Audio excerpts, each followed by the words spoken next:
జాయిస్ mayor ministries భాగస్వాములు మరియు స్నేహితుల ద్వారా ఈ కార్యక్రమాన్ని చూడడం సాధ్యమవుతుంది.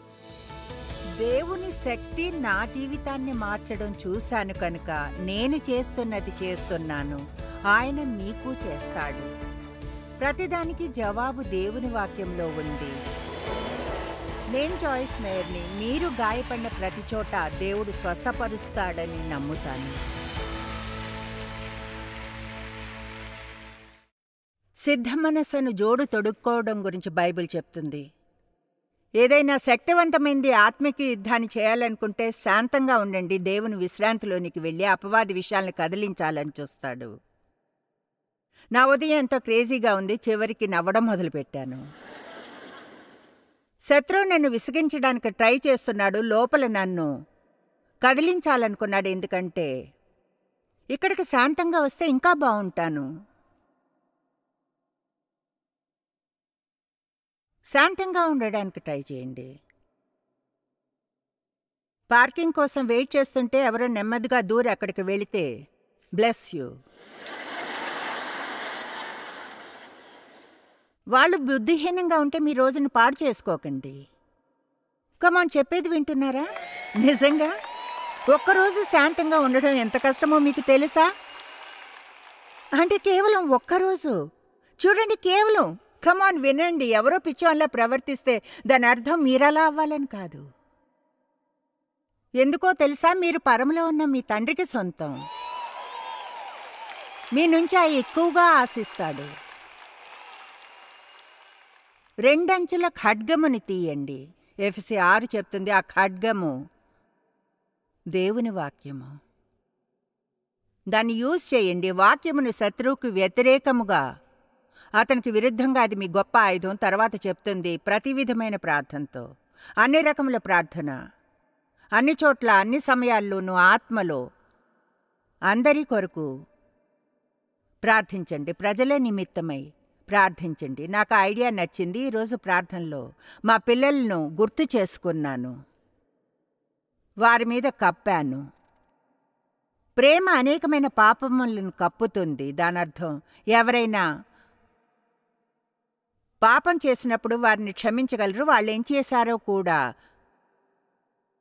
చెప్పనవసరం లేదు. నేను ఒకలా చెడుగా ఉండేదాన్ని. అంటే డేవ్ సాక్స్ని తీసి పెట్టేదాన్ని. అది ఆయన తెలుసుకోవాలనుకునేదాన్ని.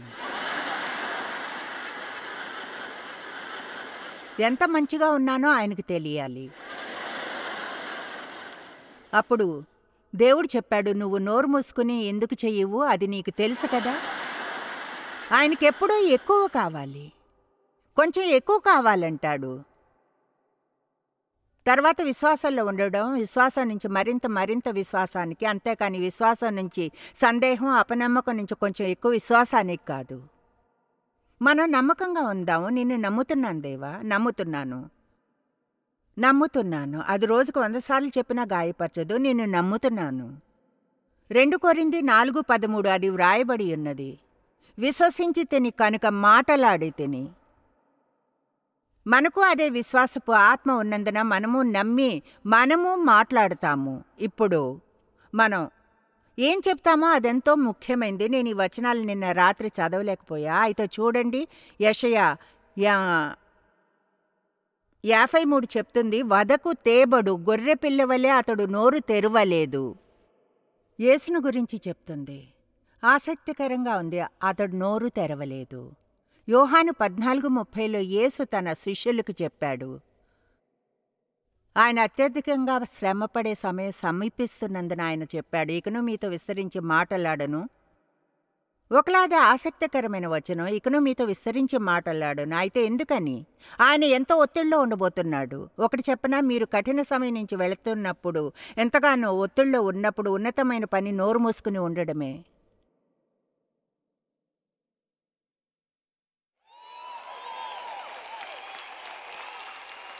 ఎందుకో తెలుసా? ఎందుకంటే మీరు ఒత్తిడిలో ఉన్నప్పుడే బుద్ధిహీనమైన విషయాలను చెబుతాము. అది సమస్యలో పడేస్తుంది. అయితే ఒకసారి ఆ మాటలు అనేస్తే, మాటలు ఎంతో ముఖ్యమైనవి. నా మాటలకు అర్థం అది కాదు. చాలా బాధగా ఉంది. నువ్వలా అన్నావు. సామెతలు 18:21 జీవ మరణములు నాలుక వశము, దానియందు ప్రీతిపడువాడు దాని ఫలము తిందురు. జీవముకైనా మరణముకైనా. చూడండి, మనం కొన్ని స్టేట్మెంట్స్ని వింటాం, ఎక్కడో మార్గంలో వచ్చాయి. అవి బైబిల్ నుంచి వచ్చినందున ఎవరో వాటిని మొదలుపెట్టారు. అయితే మీరు ఆ మాటలను తిందురు. చూడండి, అది తిన్నగా బైబిల్ నుంచి వచ్చింది. మన మాటలను మనమే తింటాం కనుక మీకు కావలసిన మాటలే చెప్పండి. మీకేముందన్న దాన్ని రిహార్స్ చేస్తూ ఉండకండి. ఏం కావాలన్న దాని గురించి చెప్పండి. ఆమేన్. కమాన్, నాకు ఎక్కువ పని పెట్టకండి. కొంచెం జాలి చూపించండి, వయసు అయిపోతుంది.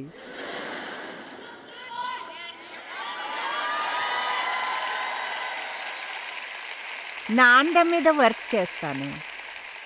టీవీల్లో వస్తున్నానని తెలిస్తే కనీసం కొంచెం అయినా డీసెంట్గా కనిపించేలా ఉండాలిగా, అందుకే.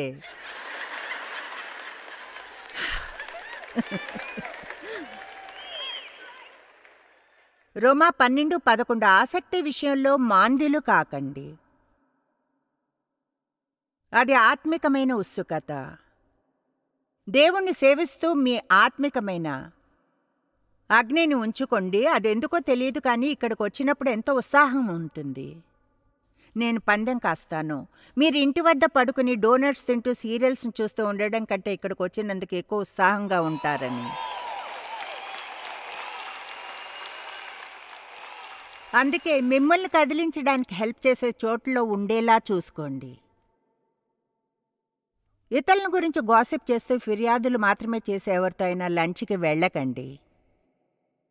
మీరు కావాలనుకున్నది ఉన్నవారితో ఉండడం మంచిదే. ఆమేన్. జయించే ఆత్మను పొందండి. సోమరిగా, చలనరహితంగా వాయిదా వేసే నులివెచ్చిన ఆత్మను కాదు. అపవాది అవకాశాన్ని ఉపయోగించుకుంటాడని తెలిసిన ఎవరైనా ఉంటే అది ప్యాసివ్గా ఉన్నవారే. వాచ్మెన్ని ముఖ్యంగా ప్యాసిటివిటీలో ఉండే అపాయాలను గురించి ఎంతగానో వ్రాశారు. ప్యాసివ్ వ్యక్తి అనేవాళ్ళు ఊరికే కూర్చుని వారికి ఏదైనా మంచి జరగాలని వెయిట్ చేస్తూ ఉంటారు, లేదా ఇతరులు మంచి ఏదో దాన్ని చేయాలని వాళ్ళ సొంత చిత్తాన్ని యూజ్ చేయరు. ఎంత తక్కువగా మీ చిత్తాన్ని యూజ్ చేస్తే అంత బలహీనంగా అవుతుంది. దేవుడు మీకు ఉచిత చిత్తాన్ని ఇచ్చాడు. మీరు నిర్ణయాత్మకంగా ఉండి నిర్ణయాలు తీసుకోవాలి. అందుకే ఉదయాన్ని కూర్చుని ఆ రోజు ఎలా ఉండాలన్న దాని గురించి నిర్ణయాలు తీసుకోవడం నాకు ఇష్టం. ఎలా ఉంటానో అని చూడ్డానికి వెయిట్ చేయను. ఇది ఎవరికైనా హెల్ప్ చేస్తుందా? ముందుకు సాగి ట్రై చేయండి. ఉదయాన్ని 5-10 నిమిషాలు తీసుకుని కూర్చుని ఆలోచించండి, ఈరోజు ఎవరి వద్ద ఉంటానో వారితో ప్రేమగా ఉంటాను. ఎవరితో ఉంటారన్నది ముందే తెలిస్తే వారిని గురించి ఆలోచిస్తాను. దేవా, వారి కోసం ఏమైనా చేయగలిగేది ఉందా? కొన్నిసార్లు అది ఒక కాంప్లిమెంటే, ప్రోత్సాహం, చిరునవ్వు, ఫ్రెండ్లీగా ఉండడం. నేను ఎప్పుడూ ఫ్రెండ్లీగా ఉన్నట్లు ఫీల్ కాను. కొన్నిసార్లు ఒంటరిగా ఉండాలనిపిస్తుంది. అయితే దేవుడంటాడు స్నేహంగా ఉండు. అందుకే మీరంతా ఎలా ఉన్నారు? ఇప్పుడు దావీదు 51వ కీర్తనలో ప్రార్థించాడు బెత్షెబాతో పాపం చేసిన తర్వాత. దేవా, నా యందు శుద్ధ హృదయం కలుగు చేయము, నా అంతరంగంలో స్థిరమైన మనసు నూతనముగా పుట్టించము. యాంప్లిఫైడ్ చెప్తుంది, స్థిరమైన మనసు అంటే పట్టుదల, స్థిరమైనది అని పట్టుదల. మీ మనసులా స్థిరంగా ఉండే వ్యక్తిలా ఉండండి. నేను ఎన్నడూ వదిలివేయను, ముందే నిర్ణయించుకున్నాను వదిలి వెళ్ళిపోను అని. ప్రజలెప్పుడు నన్ను అడుగుతూ ఉంటారు, 15 ఏళ్లుగా ఎప్పుడైనా రిటైర్ అవ్వడం గురించి ఆలోచించారా అని. అవును. అయితే స్టూపిడ్లా బోర్ కొడుతుందే, అప్పుడు ఏం చేస్తాను? కనుక నేను నిల్చోగలిగినంతవరకు ఇక్కడే ఉంటాను. అంటే చూడండి,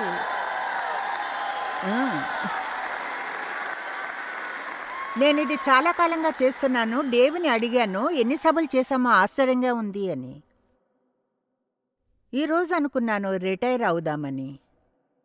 అలసిపోయినప్పుడు అలా అంటాను, కానీ అవనని తెలుసు. ఎందుకంటే వేరే ఏం చేయాలో నాకు తెలియదు. ఇదే నా జీవితము. 45 ఏళ్ళుగా నేను చేస్తుంది ఇదే. ఇదే నేను. నాకు పట్టుదల గల ఆత్మ ఉంది. నా కాళ్ళతో ఆ పరిస్థితి వచ్చినప్పుడు కూడా, అంటే అది బుద్ధిహీనంగా ఉంటుంది. ఈ కాల్లో నరాలు సరైన తర్వాత ఇంటికి వచ్చి ఒక వాకర్ని యూజ్ చేశాను. ఇంటికి వచ్చి పడి ఇంకో కాల్ని విరగ్గొట్టుకున్నాను. అవును, అలా చేయడానికి తెలివి ఉండాలి. తిరిగి హాస్పిటల్కి చేరుకున్నాను. రీహాబ్ హాస్పిటల్లో మరో 10 రోజులు దేవా దీన్ని బాగు చేయడానికి హెల్ప్ చేయి. తర్వాత దీన్ని పొందడానికి నీవు చేసి ఉండవచ్చు. అయితే నన్ను ఇంటికి పంపినప్పుడు 2 కాళ్ళు యూజ్ చేయలేకపోయాను కనుక వీల్ చైర్లోంచి స్లైడింగ్ బోర్డు మీదకు జారి టాయిలెట్ మీదకు స్లైడ్ అయ్యాను. బోర్డుని నా క్రింద వైపున అతికించారు. నేను స్కూట్ చేసి వీల్ చైర్లోకి జారుకోవచ్చు. తిరిగి రిక్లైనర్ దగ్గరకు తీసుకుని వెళ్తే నా వీల్ చైర్లోకి స్లైడ్ అయ్యేదాన్ని. ఇలా అనేదాన్ని. నేను విజయం పొందాను, విజేత కంటే ఎక్కువ అని. నేను వదిలిపెట్టలేదు. ఒకటి తెలుసా, నాకు ముందు నుంచే తెలుసు అదంతా సరైపోతుంది అని. ఇప్పుడు ఇక్కడున్నాను. అవును, ఇక్కడున్నాను. చూడండి, మనం విజేతల కంటే ఎక్కువ అని బైబిల్ చెప్తుంది. విజేత కంటే ఎక్కువ అంటే దాని అర్థం ఏమిటి? అంటే విజేత కంటే ఎక్కువ ఎలా అవ్వగలరు? ఇలా ఆలోచిస్తా. ఎక్కువ అంటే అర్థం మీకు సమస్య రావడానికి ముందే విజయం పొందారని తెలుసు అంటే దాని అర్థం ఆ సమస్య గురించి ఆ పైన భయపడిన అవసరం లేదు. కష్టం గురించి భయపడిన అవసరం లేదు. ఎందుకంటే మీ మార్గంలో ఏదొచ్చినా ముందే విజయాన్ని పొందారు. విజయం మీదే. మీరు చేయవలసిందంతా ఆటను దేవుని విధానంలో ఆడడమే. ఆమేన్. ఆయన విధానంలో చేయండి. మంచిగా ఉండండి. మంచిగా వినయంగా ఉండండి. ఆమేన్. సహజంగా నేను మంచిగా ఉండను అంటే అలా సంకల్పంతో చేయాలి. అంటే ప్రజల్ని ప్రేమిస్తాను, కానీ నిజమైన సాఫ్ట్ స్వీట్ సాత్వికమైన వ్యక్తిత్వం లేదు. అయితే సంకల్పంతో ఉండగలను. All right. ఇప్పుడు యోహాను 11:39-44. యేసుకు లాజరు అనే ఒక ఫ్రెండ్ ఉన్నాడు. జబ్బుతో ఉన్నాడు. ఆ విషయం ఆయనకి తెలుసు. అయితే కావాలనే అతడు చనిపోయిన 4 రోజుల వరకు వెయిట్ చేశాడు సహాయం చేయడానికి వెళ్లే ముందు. ఇప్పుడు అది ఎటువంటి ప్రేమ? దేవుని ప్రేమ ఎలాంటిది? కొన్నిసార్లు ఏదైనా అద్భుతం జరగాలని ఎంతగానో కోరుకుంటాడు. ఆయన సహాయం చేయడానికి వచ్చేప్పటికి అది ఆయనే, వేరే ఎవరో కాదని తెలుసుకుంటారు. ఆమేన్. చివరికి ఆయన వచ్చినప్పుడు మార్త అంటుంది, అతడు చనిపోయి 4 దినాలైంది, ఇప్పటికి వాసన కొడుతుంటాడని. మీకు ఎలాంటి గందరగోళం ఉన్నా అప్పటికీ దేవుడు పునరుద్ధానమును తేయగలడు. ఆమేన్. ఇది ఎంతో ఆసక్తికరమైన కథ. యేసు సమాధి వద్దకు వెళ్తాడు మరణించిన ఒక మనిషిని లేపడానికి. అది ఒక గుహ, ఒక పెద్ద రాయి పెట్టబడింది. వాళ్ళు అలానే మూసేవారు. ఆయన వారితో రాయిని తీసివేయమని చెప్పాడు. ఇప్పుడు కొన్నేళ్ల క్రితం దాని గురించి ఆలోచించాం. మరణించిన ఒక మనిషిని లేపడానికి రెడీ అవుతున్న ఒకరికే ఆ రాయిని తీయమని ప్రజలకు చెప్పాల్సిన అవసరం ఏముందని. ఇది అర్థమైతే ఎంతో బాగుంటుంది. ఎందుకంటే ఆయన చేసేదానిలో మనం భాగంగా ఉండాలి అనుకుంటాడు. చూడండి, వాళ్ళు గాని రాయిని తీసి ఉండకుంటే లాజరు ఇప్పటికీ అందులోనే ఉండేవాడు. మీలో కొంతమంది జీవితాల్లో తీసివేయవలసిన రాళ్ళు కొన్ని ఉన్నాయేమో.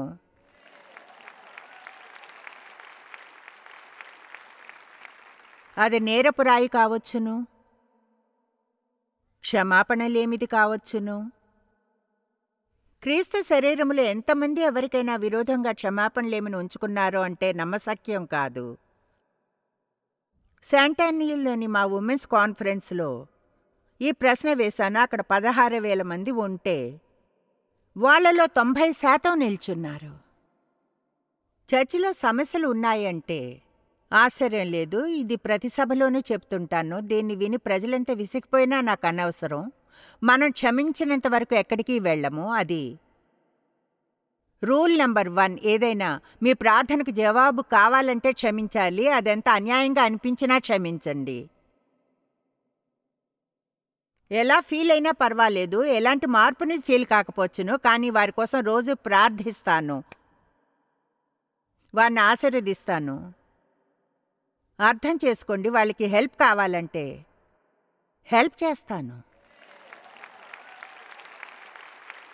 మీరు ఆ విషయం గురించి అంతగా నిశ్చయించుకోలేదు, అవునా? ఇప్పుడు కొన్ని సమయాలు ఉండవచ్చు అలా చేయడం తెలివైన పని కాదు. అయితే మీరు ప్రజలకు తెలియకుండా హెల్ప్ చేయవచ్చును. అది మీరే అని వారికి తెలియకున్నా ఆత్మలో అది పనిచేస్తుంది. అది విధేయతగా ఉండడమే. బైబిల్ చెప్తుంది అదే. వారి కోసం ప్రార్థించి ఆశీర్వదించండి. సామెతలేం చెప్తున్నాయి? నీ పగవాడు ఆకలిగొన్న ఎడల వానికి భోజనం పెట్టుము, దప్పిగొన్న ఎడల దాహమిమ్ము. అతడు అద్దె కట్టలేకపోతే అది నేనే, బైబిల్ కాదు. అతడు ఈ నెల అద్దె కట్టలేకపోతే కట్టండి. ఏమిటి అతన్ని వెళ్ళగొట్టండి, నాకు అనవసరం. అదొక గొప్ప భక్తిగల వైఖరి కాదా? ఎవరైనా ఈరోజు ఇక్కడ ఉన్నారా?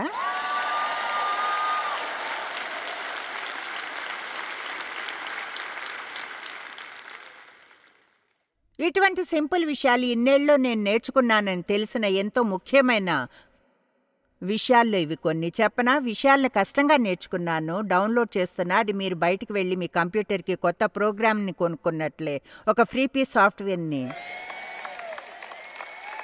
పొందినట్లే. ఇప్పుడు మీరు చేయవలసిందంతా దాన్ని పనిలో పెట్టడమే. ఆమేన్. రాయిని తీసివేయండి, దేవుణ్ణి పునరుద్ధానం చేయనివ్వండి. చెప్పేది వింటున్నారా? ముందు ఆ రాయిని తీసివేయాలి. అది ఎవరినైనా మీరు క్షమించమని అడిగేంత సింపుల్ విషయం కావచ్చు. కఠినమైన క్రిస్టియన్గా ఉండకండి, మంచి మేనర్స్తో ఉండండి. రాయిని తీసివేయండి. అయితే ప్రభువా, మార్త అంటుంది, మరణించిన వాని సహోదరి, అతడు చనిపోయి 4 రోజులైంది కనుక ఇప్పటికి వాసన కొట్టును అని. అందుకు యేసు, నీవు నమ్మిన ఎడల దేవుని మహిమ చూతువని నేను నీతో చెప్పలేదా అని ఆమెతో అనేను. విశ్వాసం మీద పుస్తకం రాయాలనుకుంటున్నా, దాని పేరు కేవలం నమ్మండి అని పెడతాం. మనకు అది మాత్రం అర్థమైతే అది అర్థం కావాలి. మీ క్యూట్ చిన్న బ్రెయిన్లో ఆ విషయంతో ఇంటికి వెళ్ళండి. దేవుడు నన్ను చేయమనేదంతా నమ్మడమే. దాన్ని తెలుసుకోనక్కర్లేదు, అర్థం చేసుకోనవసరం లేదు, నచ్చనవసరం లేదు. ఆయన నేను నమ్మాలంటాడంతే. ఆయన మంచివాడని, నన్ను ఆయన పొందాడని, అంతా మంచిగా వర్కౌట్ అవుతుందని. దేవుడు నన్ను చేయమన్నదంతా నేను నమ్మడమే. ఎంతమందికి అర్థమైంది? మనం ఎంతగా డీరైల్ అయిపోతాం విషయాలను తెలుసుకోవాలనుకుంటే.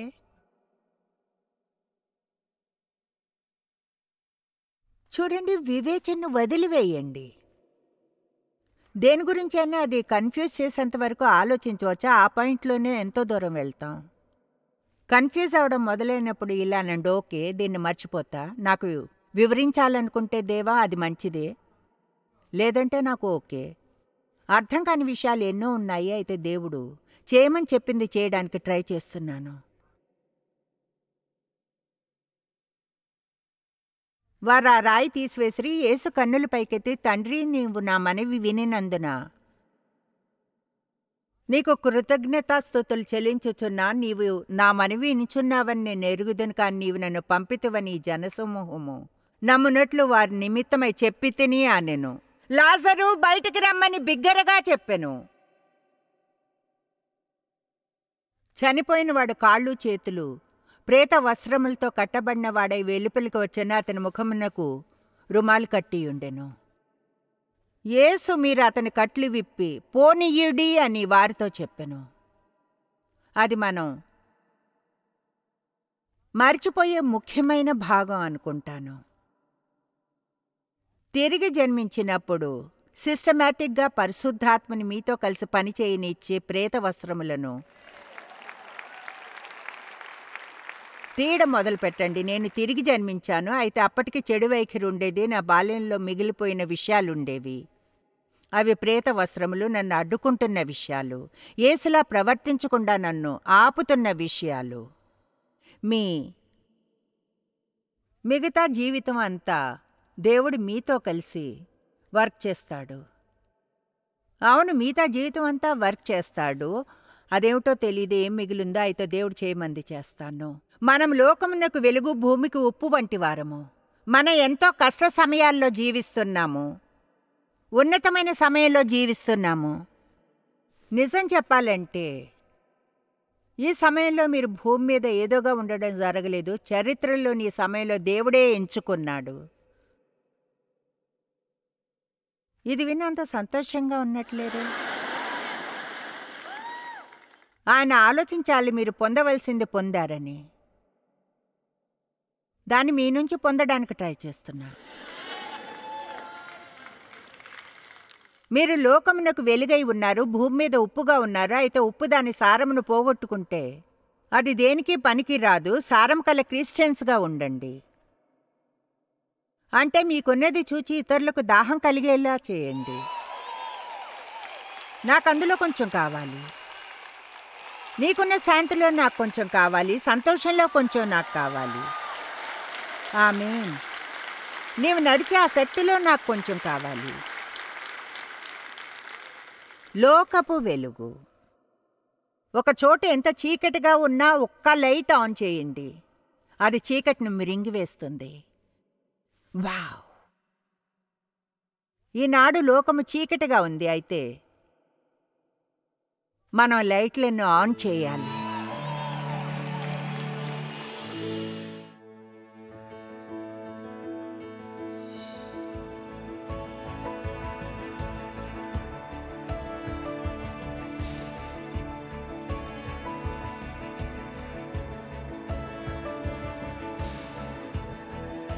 జాయిస్ మేయర్ మినిస్ట్రీస్ భాగస్వాములు మరియు స్నేహితుల ద్వారా ఈ కార్యక్రమాన్ని చూడడం సాధ్యమవుతుంది.